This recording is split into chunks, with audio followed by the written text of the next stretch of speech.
14 juillet, un message fort de l'ambassadeur de France à Ivanj.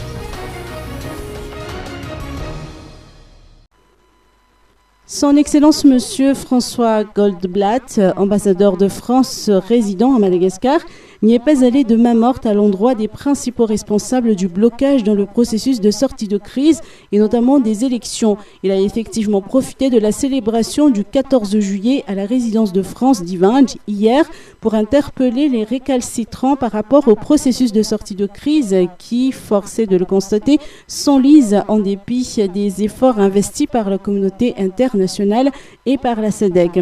Situation qui a amené la République française à prendre des dispositions.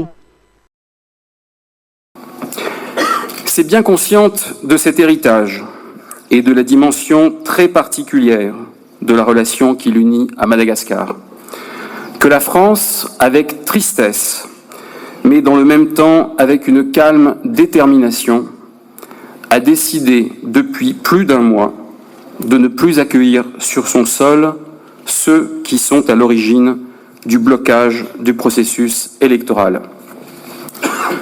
Ce choix difficile et douloureux a été arrêté au plus haut niveau de la République française et trouve bien évidemment sa traduction ici même, en ce 14 juillet, dans le cadre de la célébration de la fête nationale qui nous réunit aujourd'hui à la résidence de France.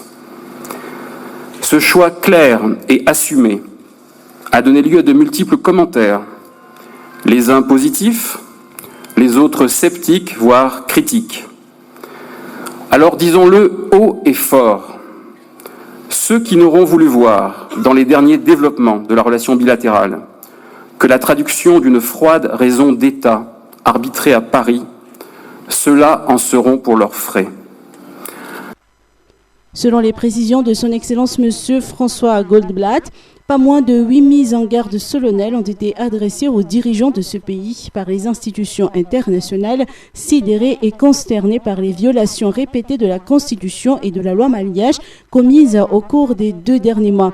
La cérémonie de célébration du 14 juillet a vu la présence des candidats à l'élection présidentielle et de l'ensemble du corps diplomatique.